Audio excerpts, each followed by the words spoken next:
It's a very, very humid day out today. It's like 80 degrees out, so it's hot in my room. Today, I'm going to be showing you on how I got this image to look like this. Hey, welcome back to my channel, and if you're new here, welcome. I do photography content, skateboarding content, other type of content based around my lifestyle, so if you're interested, be sure to subscribe. Recently, I had an Instagram Reel video gain over 2 million views. It was a hectic week last week, and I just saw so much growth in my Instagram page. But one of the main questions I got on that reel was, how did I do the effects for the trees? And that's exactly what this video is. So let's go ahead, hop on the computer, and get right into it and show you guys exactly how I did the little motion effect with the trees and give it that effect. So let's go. All right, so here we are. We're in Photoshop right now, and I already knew that I wanted to do a lot of the editing in Photoshop for this shot. I just did some basic adjustments in Lightroom, like shadows, highlights, whatever else I needed to do. So let me show you my whole process behind this. So what I did right away is I went to the background layer, hit Command J or Control J, depending on what platform you're using, Windows or Mac. So I went ahead, made an extra layer just for a safety net. So that way I have an extra layer to play around with in case I do mess up and something doesn't go my way and I have to just kind of redo that layer. So always make an extra layer. It helps out in the end, just in case you do mess up when you're creating something and you just don't ruin the image entirely. After I made this new layer, I went ahead and went into my adjustments and went to my selective color. And I just changed my tones from this green look to more of an orange yellowish look because that's how I wanted the image to be, since you have the light on the side coming through. So let's go ahead and just make that adjustment real fast. And okay, I think that's kind of similar to what the coloring I had on it. But after the selective color, I went ahead and went to color balance because color balance helps tone the image to exactly what you want it to be. So let's go ahead and do it. So I remember I made the midtones pretty yellow from what I remember, like yellow magenta look. Something like that. And with the shadows, I made it a little bit more blue because I wanted to have a little bit of coolness in the bottom, but also not so much to where it was just like super blue. So I think I did something like this along those lines because I want to try to keep his sweatshirt white as well. So that's exactly what I did. And then we went to highlights and we kind of just made those more yellow. This isn't exactly what the coloring I had on it, but it's pretty dang close. So let's go ahead and go back to our layer 1 with that copied image and hit Control or Command J again just to have an extra copy because you're gonna be selecting the foreground in this one. So you're gonna be selecting the subject and the layering underneath them because what we're gonna be doing is making it so that way you can get the trees to extend more and do what the effect is. So let's go ahead and select the foreground. So I'm gonna go ahead and hit W on my keyboard because that brings up the quick selection tool, makes it super simple and easy, and you just drag across.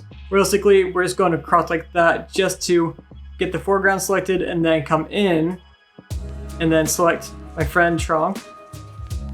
Once it selects him. Sometimes, especially since I'm recording this, my computer lags, so it's gonna be fun. And all selections with the quick selection tool isn't perfect, so you might have to go in and just make it a bit better. As you see, it's starting to form out a little bit better. And realistically, for this whole effect, you don't have to be perfect with the selection. It does help quite a bit, but you don't have to be perfect with it. The first time I did it in that final image you guys saw, there's some mistakes in it, as you can see if you really paid attention to it.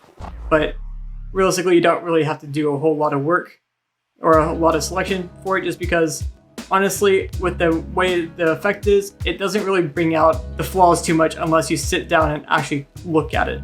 So now that we have our foreground selected, we're going to go ahead and hit Command J on the keyboard, again just like the previous layers, to create copies. And since we had that selected, it's just going to keep that little area that was selected in the new copy layer.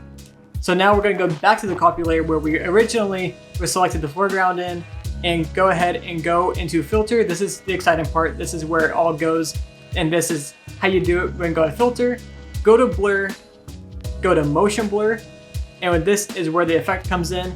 You're going to go ahead and hit 90 degrees on the keyboard, or really any angle that you need it to be, because in this case we have the trees to go up, and as you see in the preview, it's already showing all the trees just stretching, fully stretching, kind of like how that one image was. And before I had it at 500, that's just like my safe number for whenever I am doing this type of effect on all my images. 500 is just a safe number to play with. And you could just play with the numbers. I like playing with it, but again, 500 is just a safe number for me to play with. We're gonna go ahead and hit enter or okay. And that is how you get the effect. That is how you do the motion blur effect to get that stretching look on the images. I'm so glad I thought about doing this with this photo just because it looks so good and just completes it. Before, you don't really have that. As you see here, the trees are just like kind of like a little forest type of thing. It's cool. It's a nice little shot. You got the sun flare on the side, but having that motion blur effect just makes it look so good. So I'm gonna go ahead, clean this image up, kind of make it look like to how it was before, but I kind of just want to play around with it, make it look a little nicer. So let's go ahead and do that real fast. This won't take me too long. Go ahead and go into our curves, bring that up just like so, get the shadows, get a new layer, bring it down a little bit just like that, and just like that, we're done. And so after those curves I just did, that's it. That's all we do for this image. Nothing too crazy. It seems like it's a lot of work. It is if you don't really know what you're doing in Photoshop, but play around with Photoshop more. The more you learn, the easier it gets. I used to just dread going to Photoshop because I didn't know anything about it until I just want to start doing these crazy effects and learn it myself. So that's what I did. I watched YouTube videos on how to do stuff, kind of like the one you guys are watching right now, and just play around with it by myself and see what I could make in Photoshop. And that is the motion blur effect in Photoshop. And specifically for this image, for those of you who were asking, that's how I did it. Use motion blur and kind of just crank that baby up as much as I could to make it look good. And I do like how this one came out. This little remake I did, I like it quite a bit. But obviously I did some other adjustments afterwards to help brighten it and just get everything more correct on what I liked at that time. But I do like how this one came out, just quick little remake of how I did it. So I hope this video helped you out a lot. If it did, be sure to drop a like. That way I know it helps you and it'll make me want to make more tutorials for you guys. Also, be sure to comment down below if you have any questions about this tutorial or if this video helped you out a lot and helped you achieve what you're going for with your image. Be sure to subscribe so you don't miss out on any future content. I do photography, skateboarding, and other lifestyle stuff. So be sure to subscribe for more. We're almost at 1,500 subscribers. So let's go ahead, get there. We're getting pretty close to it.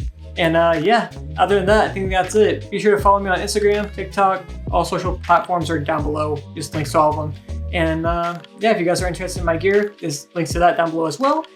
And that's it for me. So remember to keep creating, and I will see you in the next one. Peace out.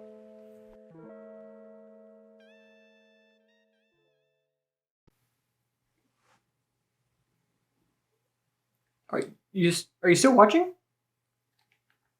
What's up? Can I help you? No, so if you made it this far in the video, I hope you're enjoying these videos I'm making. I know I'm not the best at making YouTube videos, but I'm trying. I feel like I could make some good content for you guys, so I'll give you a little sneak peek on what I'm doing. So in the next couple, three-ish weeks, I'm going to be releasing a video on drone photography. I have a basketball court in mind, and I kind of want to do a basketball court photo theme, so that's your little sneak peek. So this little drone in here will be a highlight for a future video. So yeah, if you're this far in the video, thank you. Thank you for supporting me. If you don't follow me on social media, what are you waiting for? Do it.